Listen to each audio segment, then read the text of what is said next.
Hello friends, welcome to Sneha's cooking diary. இன்றைக்கி morning பிரேக்ஃபாஸ்ட்டுக்கு இட்லிக்கு டிஃபன் சாம்பார் செஞ்சுக்கலாம். அதுக்கு நான் மிக்ஸ்டு தால் எடுத்திருக்கேன். மிக்ஸ்டு தால் 1 கப் எடுத்திருக்கேன். இதை வாஷ் பண்ணி எடுத்துகிட்டு வந்துடலாம். நம்ம பருப்பு வாஷ் பண்ணி எடுத்துன்னு வந்துட்டோம் சாம்பாருக்கு. எல்லா பருப்பும் மிக்ஸ்டு தால் இது வாஷ் பண்ணி எடுத்துன்னு வந்துட்டேன். சாம்பார் செஞ்சுக்கலாம். சாம்பார் செய்கிறதுக்கு ஆயில் ஊற்றிக்கலாம்.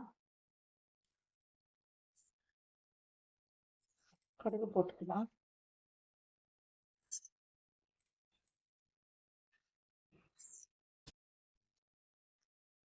நம்ம சாம்பார் தாளிக்கிறதுக்கு கடலைப்பருப்பு, உளுத்தம்பருப்பு 1 ஸ்பூனு, சீரகம் 1 ஸ்பூன் எடுத்து வச்சுருக்கேன்.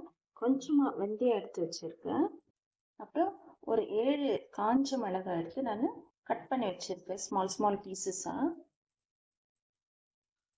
காரத்துக்கு தகுந்த அளவுக்கு நம்ம காஞ்ச மிளகாய் எடுத்துக்கணும். இப்போ பாருங்கள், நம்ம கடுகு நல்லா பொரிஞ்சிடுச்சு. இதெல்லாம் அதில் போட்டுக்கலாம்.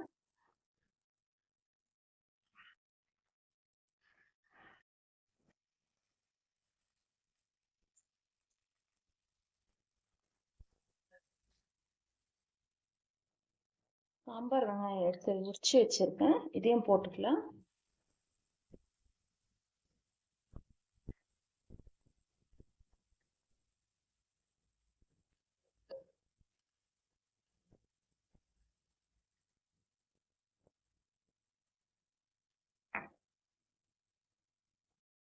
இந்த பச்சை மிளகா, டொமேட்டோ நல்லா வதங்கிட்டேன்.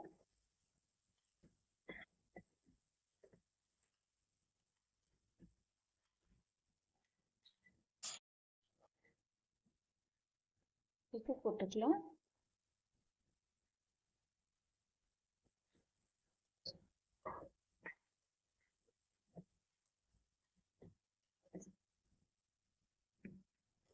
இப்போ நான் சாம்பார் பவுடர் எடுத்து வச்சுருக்கேன். இதையும் போட்டுக்கலாம். பெருங்காயம் போட்டுக்கலாம். வதங்கட்டும்.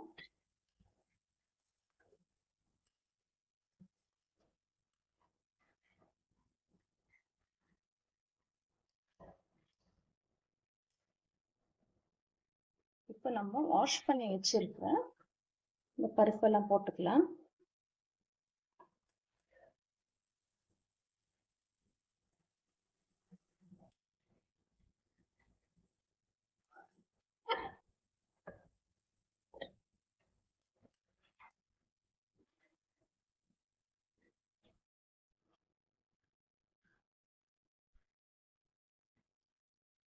தண்ணி ஊற்றிக்கலாம்.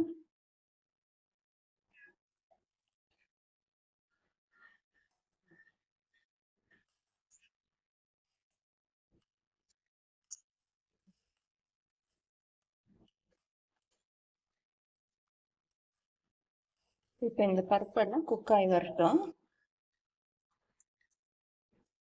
தண்ணி அதிகமாக வைக்கக்கூடாது. தண்ணி ரொம்ப அதிகமாக வச்சோம்னா நம்ம குக்கர்லேருந்து வெளியே வந்துடும். அப்போ இந்த நம்ம போட்டிருக்கிற மசாலாலாம் கூட அந்த தண்ணியோடு சேர்ந்து வந்துடும். நம்ம தேவைப்பட்ட தண்ணி அப்புறமா கூட கொஞ்சம் ஹாட் வாட்டர் வச்சு ஊற்றிக்கலாம். இப்போ இவ்வளோ தண்ணி போதும்.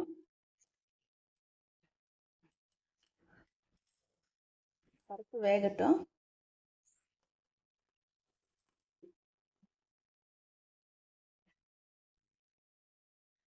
நம்ம இட்லி ஊற்றிக்கலாம்.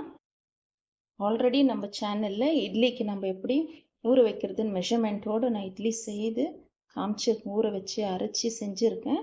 தயவு செஞ்சு இப்போ இந்த சேனல் பாருங்கள் ஃப்ரெண்ட்ஸ். பார்த்துட்டு அதே மெத்தடில் நீங்களும் இட்லி செஞ்சு பாருங்கள். பார்த்துட்டு எனக்கு கமெண்ட்ஸில் தெரியப்படுத்துங்க. நம்ம இட்லி ஊற்றிக்கலாம்.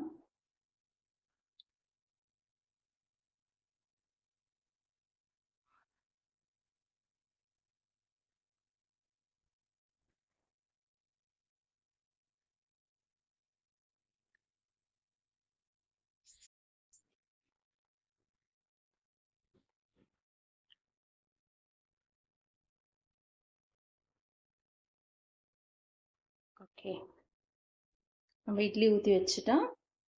ஹை ஃப்ளேமில் ஒரு 5 மினிட்ஸ் வச்சுட்டு லோ ஃப்ளேமில் ஒரு 10 மினிட்ஸ் வைக்கிறேன். இட்லி ரெடி ஆகிடும் நம்மளுக்கு 15 மினிட்ஸில். வாழைக்காய் பஜ்ஜி செஞ்சுக்கலாம். வாழைக்காய் வந்து பஜ்ஜிக்கு கட் பண்ணி எடுத்துன்னு வந்துடலாம். வாழைக்காய் கட் பண்ணிட்டேன். ஒரு கையில் கேமரா பிடிச்சின்னு நம்ம வீடியோ எடுக்கிறதுனால எனக்கு கட் பண்ணுறதுக்கு காண்பிக்க முடியல. ஒரு வாழைக்காவை 2ஆக கட் பண்ணிவிட்டு இந்த மாதிரி ஸ்லைசஸ் பண்ணி வச்சுன்னு இருக்கேன்.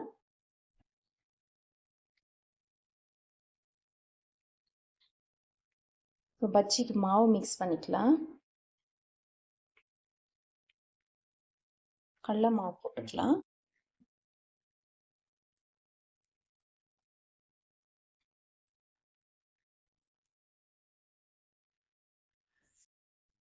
பஜ்ஜிக்கு மாவு மிக்ஸ் பண்ணிக்கலாம். உப்பு போட்டுக்கிறேன். மஞ்சள் தூள் கொஞ்சம் போட்டுக்கிறேன். மிளகாய் தூள் ஒரு 1/2 ஸ்பூன் அளவு போட்டுக்கிறேன். பெருங்காயம் போட்டுக்கலாம். கொஞ்சம் கொஞ்சமாக தண்ணி விட்டு நம்ம மிக்ஸ் பண்ணிக்கலாம்.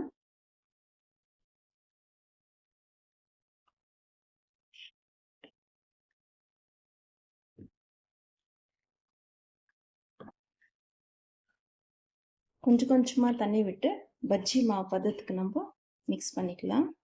நிறைய தண்ணி ஊற்றிடக்கூடாது ஸ்டார்டிங்லேயே.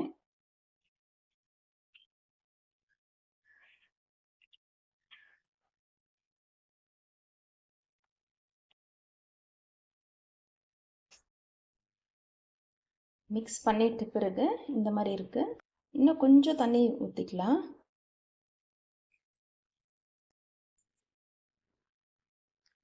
மிக்ஸ் பண்ணிட்டோம். பாருங்க மாவு இப்படி இருக்குன்னா, ரொம்ப தண்ணியாக இருந்தால் கூட காயில் ஒட்டாது.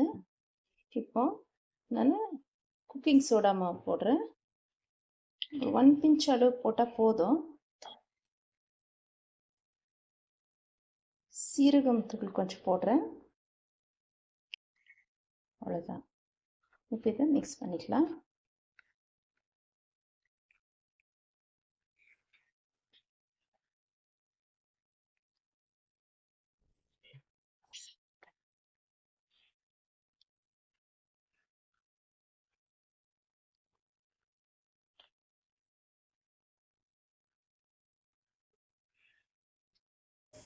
நம்மளுக்கு இட்லி ஆயிடுச்சா பார்த்துடலாம்.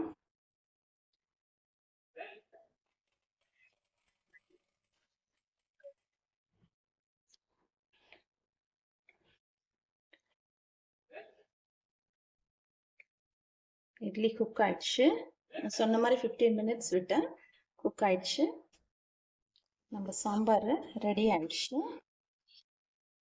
இது தாளிக்கணும்னுலாம் இல்லை. ஆல்ரெடி நம்ம வந்து எல்லாம் தாளிச்சிட்டு தான் பருப்பு போட்டு வேக வச்சுருக்கோம். இதை மிக்ஸ் பண்ணிவிட்டு கொஞ்சம் கொரியாண்டர் போட்டு கார்னிஷ் பண்ணிக்கலாம்.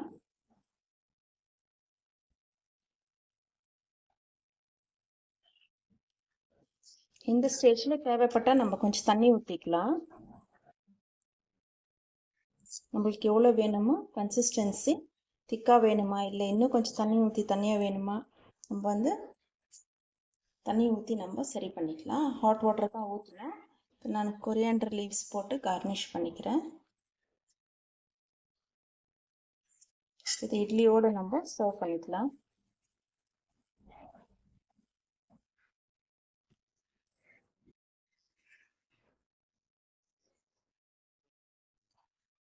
நம்ம சாம்பார் சூப்பராக ரெடி ஆயிடுச்சு. நம்ம இதே மெத்தடில் மூங் தால் போட்டு கூட நம்ம செய்யலாம்.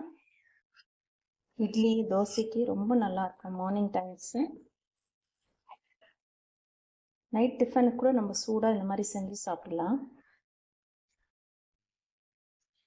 நம்ம பஜ்ஜி செஞ்சுக்கலாம்.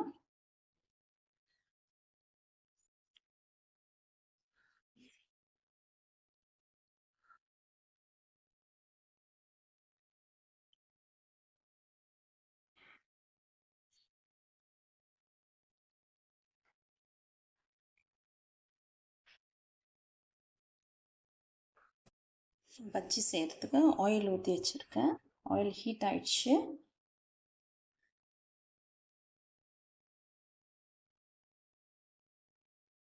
பக்கத்தில் வச்சுக்கின்னு இப்படி ஒன்று ஒன்றா எடுத்து நம்ம இப்படி போட்டுக்கலாம்.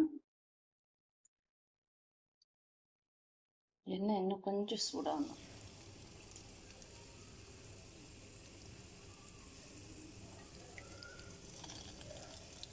ஒன்று ஒன்றா இப்படி போட்டுக்கலாம்.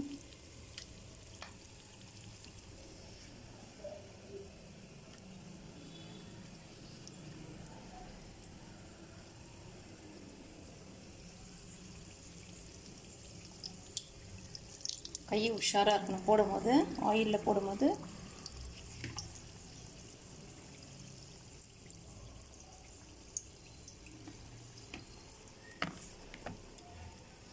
நம்ம மாவு எடுக்கும் போது காயில் இப்படி 2 பக்கமாக எடுத்துக்கணும்.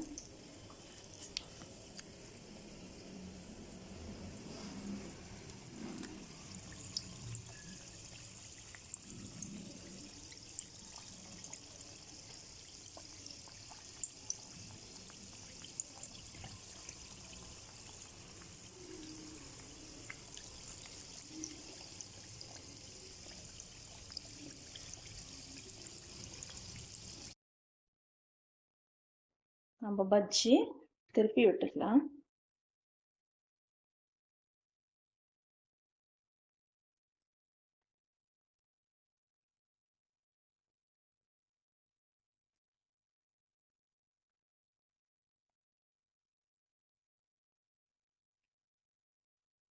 திருப்பி விடும்போது அது 2 பக்கமும் ஈவனாக வந்துடும்.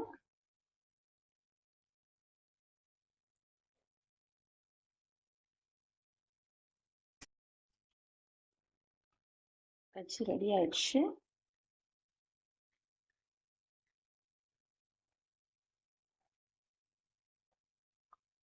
பாருங்க 2 பக்கமும் நல்லா வெந்திருக்கு. எடுத்துடலாம்.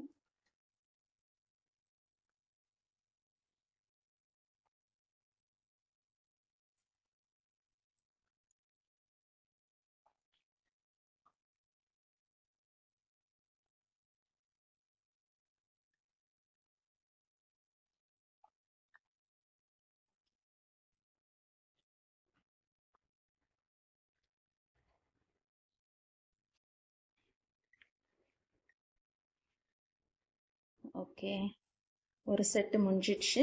இதே மாதிரி இன்னொரு செட்டும் போட்டு எடுத்துக்கலாம். நான் பஜ்ஜி செகண்ட் பேட்சும் போட்டேன். எடுத்துடலாம். நம்ம கடல மாவில் இந்த மாதிரி நம்ம போன மிளகாத்தூள், பெருங்காயம் தூள், சீரகம் தூள், உப்பு தூள் இதெல்லாம் போட்டு நம்மளே செய்யும் போது இது செப்பரேட் டேஸ்ட் இருக்கும். நீங்கள் பஜ்ஜி இதே மாதிரி மெத்தடில் செஞ்சு பாருங்கள்.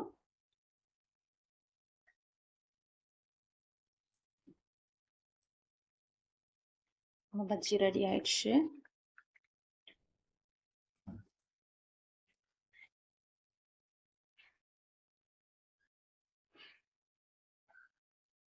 வாழைக்காய் பஜ்ஜி ரெடி. நம்ம இட்லி சர்வ் பண்ணிக்கலாம். இன்னைக்கு இட்லி சாம்பார் கூட டிப் பண்ணி தான் சாப்பிட்டு போகிறேன்.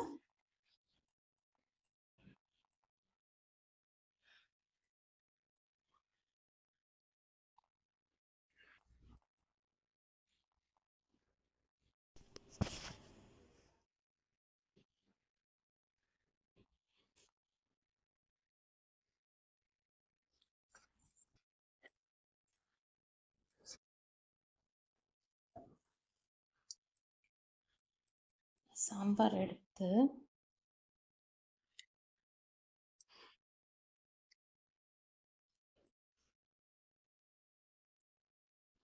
நல்லா இப்படி டிப் பண்ணி நம்ம நிறைய சாம்பாரில் சாப்பிடும் போது தொட்டு சாப்பிட்றத விட இந்த மாதிரி சாப்பிட்டு பாருங்கள், ரொம்ப டேஸ்ட்டாக இருக்கும்.